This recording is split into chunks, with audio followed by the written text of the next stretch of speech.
Hello students. परमाणु academy में मैं doctor Devesh Gupta. Welcome to all. आज हम रेडियो बायोलॉजी में आगे पढ़ेंगे जो बेसिक चीज है, सेल साइकिल। किस तरह से सेल का म्यूटेशन होता है, सेल डेवलप होता है, बेसिक चीज। और किस तरह से रेडिएशन डैमेज होता है, उसमें क्या क्या किस तरीके से रेडिएशन का उसके ऊपर इफेक्ट होता है। तो ये आज हम शुरू करते हैं लेक्चर नंबर 18। सेल साइकिल में आप सब मोस्टली बायोलॉजी के स्टूडेंट्स होंगे, या टेंथ में भी बायोलॉजी पढ़ी होगी टेंथ में। तो ये हम बहुत बेसिक चीज जानते हैं कि सेल साइकिल जो है वो दो वेल डिफाइंड टाइम पीरियड्स होते हैं उसके अंदर। One is M M phase, जहाँ सेल डिवीजन होता है, और दूसरा होता है एस फेज, जहाँ डीएनए सिंथेसिस होता है। मतलब डीएनए का प्रॉपर सिंथेसिस होता है, वो डेवलप होता है। इसमें डिफरेंट फेजेस होते हैं सेल साइकिल में, जो आप इस फिगर में देख रहे हैं। G1 फेज है, इसमें ग्रो करता है। एम फेज में जो सेल माइटोसिस होता है या डिवीजन होता है, उसके बाद ये डेवलप होता है। एस फेज में डीएनए सिंथेसिस होता है। G2 फेज के अंदर उस सेल की ग्रोथ होती है, और वो फर्दर डिवीजन के लिए अपने आप को प्रिपेयर करता है। और एम फेज के अंदर वो उसका सेल डिवीजन होता है। तो ये बेसिक चार इसके फेजेस होते हैं सेल के। इसमें एस और एम जो पोर्शन होता है सेल का, जो सेल डिवीजन का जो चार पोर्शन है इसके अंदर, they are separated by two periods, G1 और G2 से। G1 जो फेज है उसके अंदर डीएनए नहीं होता है। एम में या जो सेल डिवीजन हुआ है, G1 में सेल डेवलप हो रहा है यहाँ पे। और G2 फेज के अंदर, एस फेज के अंदर डीएनए डेवलप हो रहा है, और G2 के अंदर ये पूरा सेल डेवलप हो रहा है। ये फेजेस इसके अंदर होते हैं। टाइम बिटवीन टू माइटोसिस, एक सेल डिवीजन हुआ और वापस जब दूसरी बार वो सेल डिवीजन के अंदर जाएगा, इन दोनों बीच के माइटोसिस के बीच में जो पीरियड है उसको सेल साइकिल टाइम बोलते हैं। अगर हम एक्सपेरिमेंटली देखें, मेमेलियन सेल्स जो होते हैं जिनको लेबोरेटरी में पेट्री डिश के अंदर कल्चर किया जाता है, उसमें एस फेज जो होता है यूजली उसकी जो रेंज होती है 6 to 8 आवर्स होती है। एम फेज जो है माइटोसिस वाला, ये थोड़ा कम होता है देन G2 फेज के, और उसकी रेंज होती है 2 से 4 घंटे। G1 फेज होता है जिसके अंदर सेल का पूरा डेवलपमेंट होता है, ये 1 से 8 घंटे तक होता है। और इस पूरे साइकिल के अंदर 10 से 20 घंटे लगते हैं एक सेल को डिवाइड होके पूरा डेवलप होने के अंदर। जबकि रियल सेंस के अंदर जब स्टेम सेल्स जो हैं वो सर्टेन टिश्यूज के अंदर जब डेवलप होते हैं, तो इट टेक्स अराउंड 10 डेज। उसको डेवलप होने के लिए 10 डेज का समय लगता है। सेल के अंदर जो मोस्ट रेडियो सेंसिटिव पार्ट होता है, जिस फेज के अंदर सेल होता है और उसमें मोस्ट सेंसिटिव होता है, वो होता है एम और G2 phase.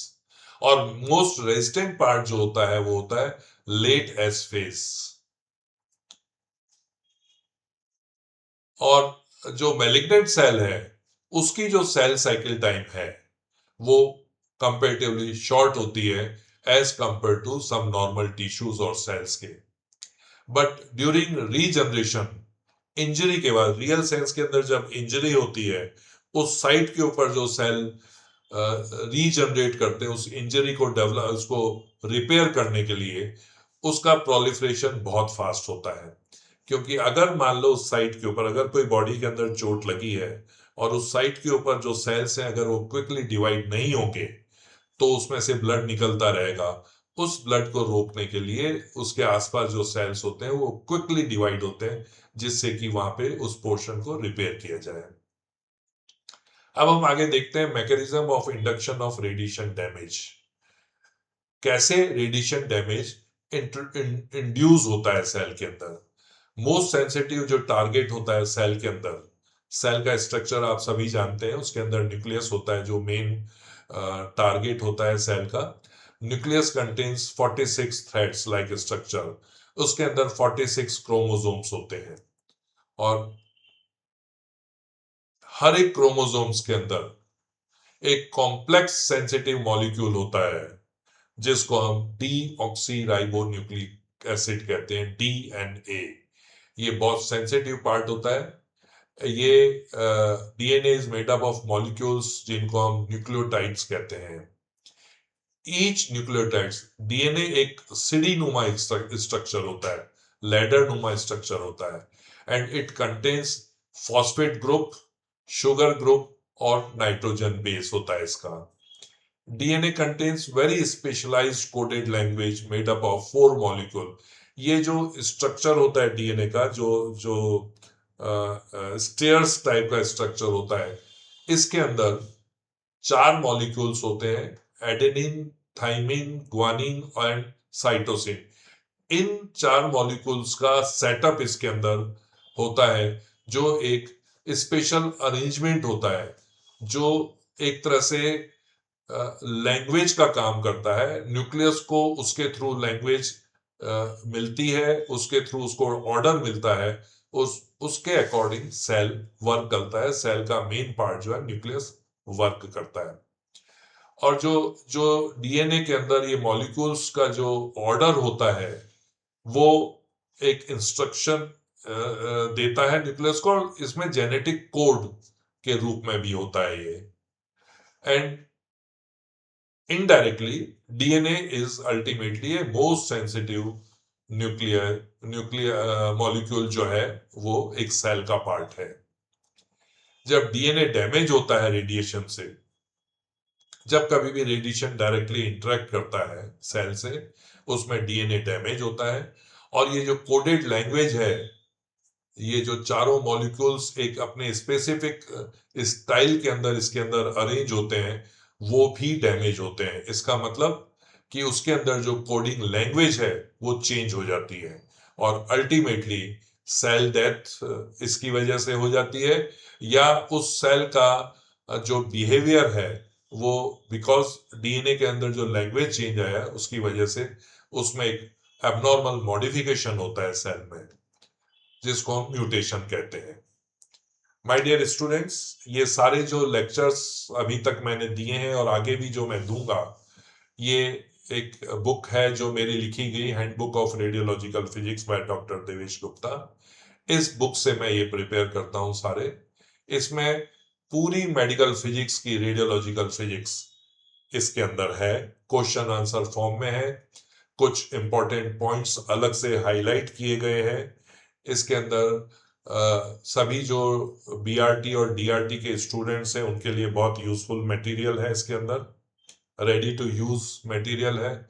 Even MD students जो है रेडियो डायग्नोसिस और रेडियोथेरेपी के लिए, उनके लिए भी जो बेसिक रेडियोलॉजिकल फिजिक्स है उसमें इस बुक में बहुत अच्छी तरह से दी गई है, एक्सप्लेन की गई है। और सारे ये जो चीज हैं ये क्वेश्चन आंसर फॉर्म में है। नीचे देखिए मेरी वेबसाइट है www.drdeveshgupta.com।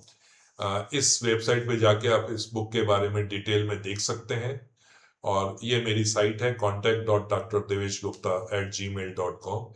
इसमें आप अपने जो मैं लेक्चर लेता हूँ उससे संबंधित आप अपने कमेंट्स दे सकते हैं। बुक के बारे में भी बहुत सारे स्टूडेंट्स ने जिन्होंने बुक ली है, परचेज की है साइट से या थ्रू मेरे साइट के, वो इस बुक को उस बुक को देखें, उसको स्टडी करें और उसके बारे में अपने कमेंट भी मुझे आप मेरे जीमेल के ऊपर एड्रेस पे भेज सकते हैं।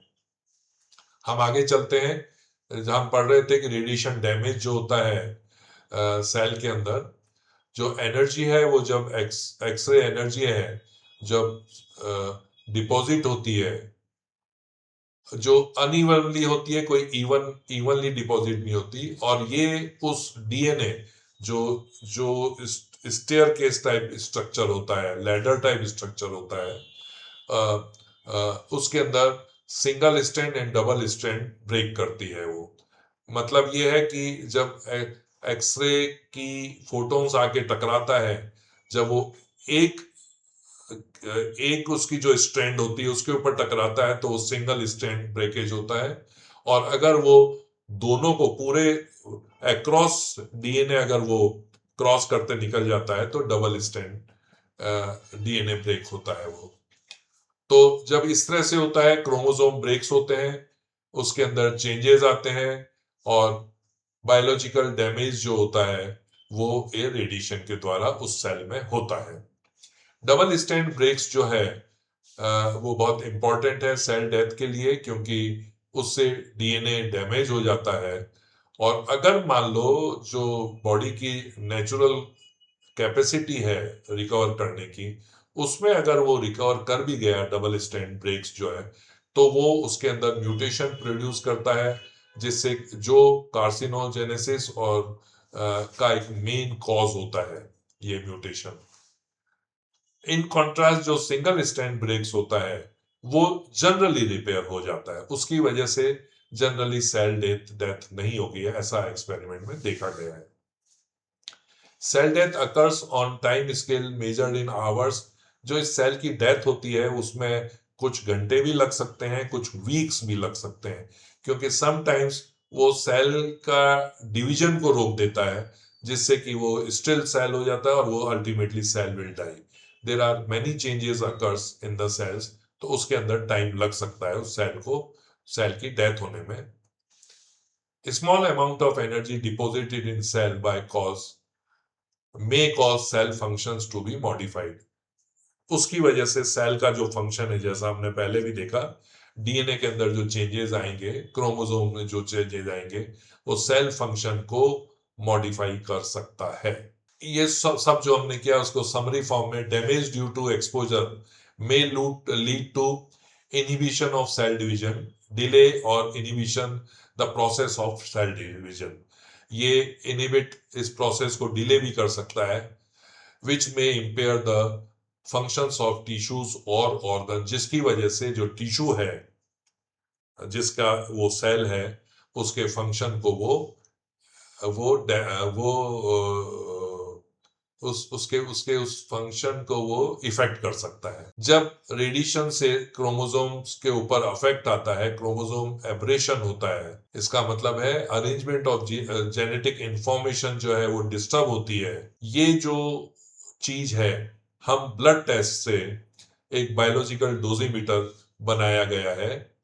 जो भी पर्सन जिसको हाई रेडिएशन डोज मिली है, अगर हम उसके ब्लड को टेस्ट करें और क्रोमोसोम एब्रेशन जो है हम माइक्रोस्कोप में देखें वो, तो उसके द्वारा हम ये पता कर सकते हैं कि इस पर्सन को कितनी डोज मिली गई है। स्टडी द्वारा ये पूरा इसको अरेंज किया गया है, पूरा इस पे स्टडी की गई है। और अबोव 100 मिली सीवर डोज अगर पर्सन ने रिसीव की है तो हम उसको डिटेक्ट कर सकते हैं। जीन म्यूटेशन जो जीन की इंफॉर्मेशन को अल्टर कर सकता है, and ultimately this will lead to cell death.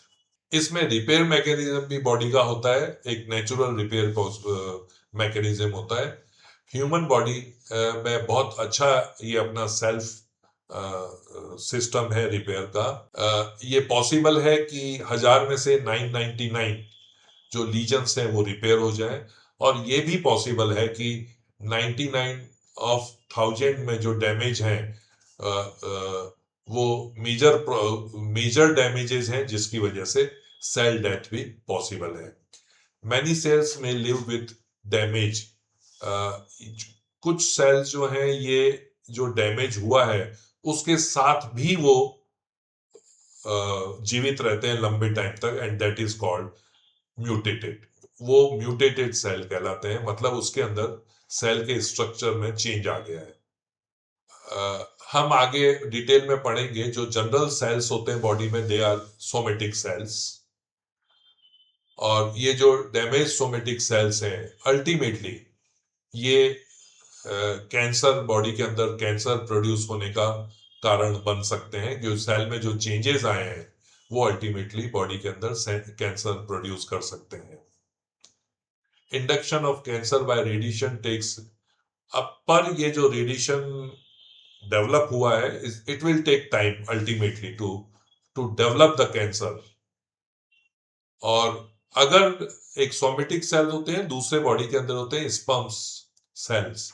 अगर स्पर्म सेल अगर डैमेज हुए हैं या फीमेल के अंदर एग्स जो जर्म सेल्स हैं अगर वो डैमेज हुए हैं तो उसका इफेक्ट नेक्स्ट जनरेशन में, क्योंकि उसके द्वारा नेक्स्ट जनरेशन पैदा होगी तो ये इफेक्ट नेक्स्ट जनरेशन में जाएगा। इसको हम हेरिडिटी इफेक्ट कहते हैं। तो जो स्पर्म और एग के अंदर म्यूटेशन हुआ है जर्म सेल के अंदर, उसकी वजह से हेरिडिटी इफेक्ट प्रोड्यूस होता है। हेरिडिटी इफेक्ट को हम जेनेटिक इफेक्ट भी बोलते हैं, बिकॉज नेक्स्ट जनरेशन में ये प्रोड्यूस होता है और फ्यूचर जनरेशन को ये अफेक्ट करता है। तो ये मैंने बहुत बेसिक चीज सेल के बारे में बताई है कि किस तरह से रेडिएशन एक सेल को डैमेज करता है, म्यूटेट करता है, उसकी इंफॉर्मेशन को चेंज करता है, डीएनए में चेंजेस करता है, जिसकी वजह से सोमेटिक सेल में तो कैंसर प्रोड्यूस होने की संभावनाएं होती हैं, और जो हेरिडिटी इफेक्ट प्रोड्यूस होते हैं वो जर्म सेल्स जो होते हैं उसके अंदर अगर कोई चेंजेस आते हैं तो वो नेक्स्ट जनरेशन में जाते हैं, जिसको हेरिडिटी इफेक्ट बोलते हैं। आई होप आपको ये लेक्चर पसंद आया होगा। आप इस लेक्चर को लाइक करिए, शेयर करिए और सब्सक्राइब करिए, जिससे कि ये लेक्चर ज़्यादा से ज़्यादा लोगों में और स्टूडेंट तक पहुंचे। मैंने इन लेक्चर को थोड़ा सा छोटा किया है, अब आगे जितने भी लेक्चर होंगे वो शॉर्ट में होंगे। बहुत बड़े बड़े लेक्चर मुझे कुछ स्टूडेंट्स ने बताया है कि बहुत बड़े बड़े लेक्चर ज़्यादा इंटरेस्टिंग नहीं लगते, तो उसको छोटे लेक्चर बनाए जाए। तो आपको अब मोस्ट ऑफ द लेक्चर्स छोटे छोटे लेक्चर्स मिलेंगे और उसमें सभी इंफॉर्मेशन होगी। Thank you very much.